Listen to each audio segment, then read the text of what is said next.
Hello, my name is the Zero Man, and welcome to Countdown to Zero. This is a show where we look at games, point out 3 good things, 3 bad things, and an overall kind of review roundabout at the end. So today's game is Stick It to the Man. A 2D, 2.5D, everything's made out of paper cutouts puzzler. Now this is a game I've seen recommended by quite a few people on YouTube and just kind of around gaming sites as a back to the basics puzzler kind of game. And while I do think they're right in some ways, there's also some downsides to that.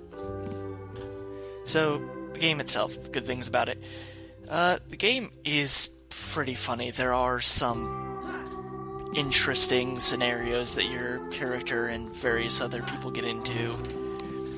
I won't go into too much detail just for the sake of keeping the humor alive inside the game. But, kind of in the background, you'll see like a giant flying elephant pouring water into a giant mechanical version of the character you're playing. So the game is quirky. Sometimes it's funny, sometimes it's quirky, and sometimes it's just plain odd. And in all honesty, we kind of need a few more games like that anymore.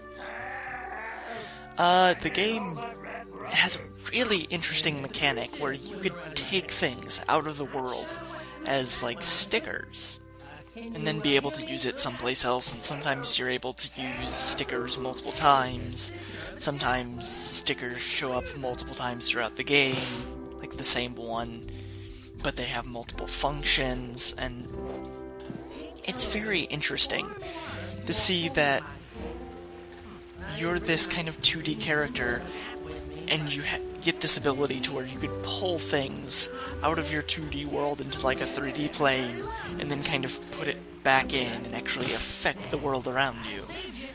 You can actually change everything that's going on just by like pulling pieces out that you need. I find that very interesting concept. Also, on to the third point.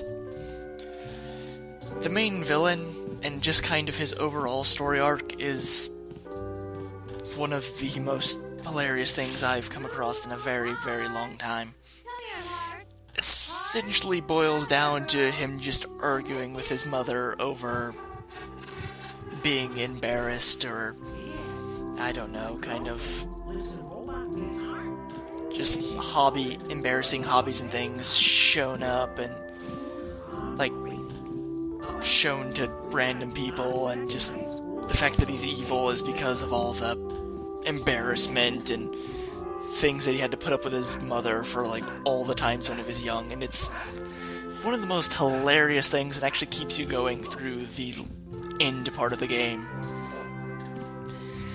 Now, going into some of the things I don't agree with, there are multiple chase scenes. When I say chase scenes, I mean you're kind of wanted by shadowy government agency, because the weapon you have basically lets you change the world as anyone knows it. It's one of the most powerful weapons in the universe.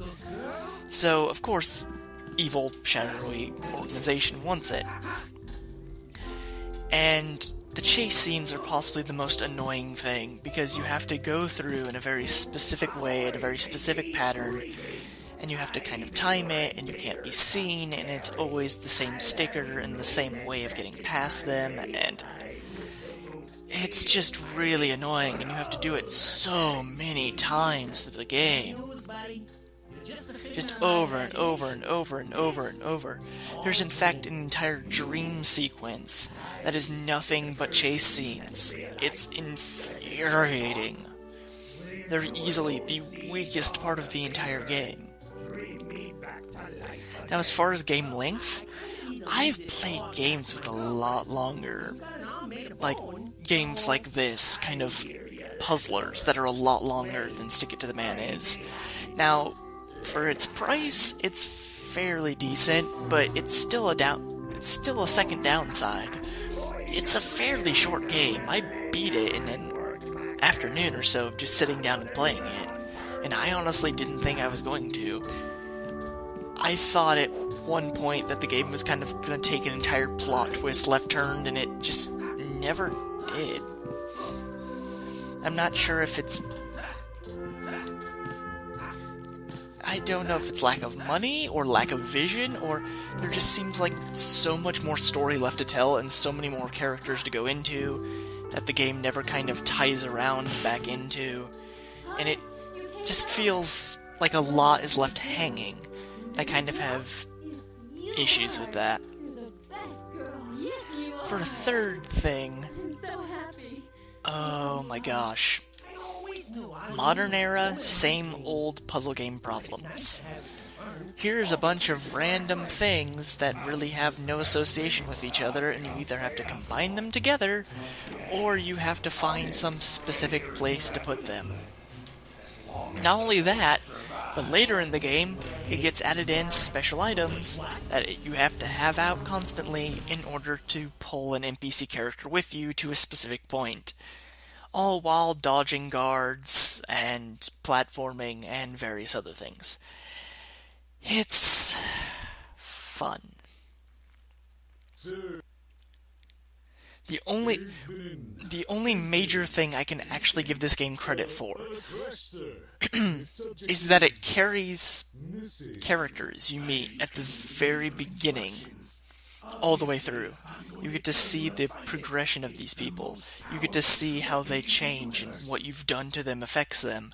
And you get to mess with them even more, and you get to drive them even more crazy. And that's possibly the best part of this game, is the fact you get to see the same character 3 or 4 times, and you slowly drive them mad. Or you're like slowly doing things that affect their life. It's fantastic. And that's the one real stick-out thing about this game.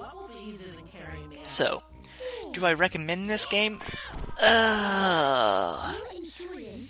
If you're a hardcore puzzling type fan, I probably would. It just has so many issues, and it's so... It's short, it has lots of issues, the chase scenes just make me want to beat my head off my desk. But it's still a good game. I still came away with a good experience, just overall, it's kind of lackluster. I expected more. I enjoyed most of my time with the game, but I still expected more. So with that, I'd give this game a 6 out of 10. It's slightly above average. It's funny at times. It's interesting. It has a good concept behind it. It has character progression and development. But there's just a lot of really finicky things. The game's really kind of short from what I was expecting. And it kind of doesn't explore a lot of possibilities it could have. So, yes, that's Stick It to the Man. I'd suggest picking it up on sale. It'll probably go up sometime. It's not too far off December, where pretty much every game on Steam goes on sale. So, until next time, guys, I have been the Zero Man, and you have all been fantastic. Obviously. And I left the handbrake out in the car. Can you disengage it for me? Actually, maybe you can do me a favor instead. I'm looking for a cab ride home, I and... got my own problems here. Problems I do not want to talk about. Listen, thanks for nothing. I'm just gonna wait here till somebody else comes and disengages my car. Here